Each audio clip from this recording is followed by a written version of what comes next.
Bilinmedi dayanacağı bilinmeyen fani kaderdi. Düşündükçe ağla sığmayan insanları ölüme sürükleyendi.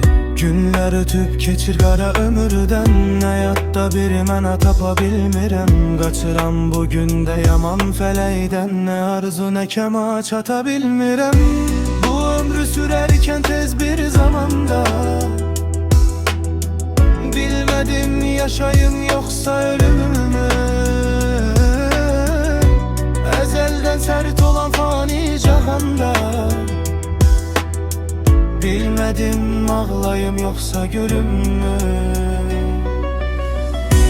Bu ömrü sürerken tez bir zamanda, bilmedim yaşayım yoksa ölüm mü. Ezelden sert olan fani cahanda, bilmedim ağlayım yoksa gülüm mü.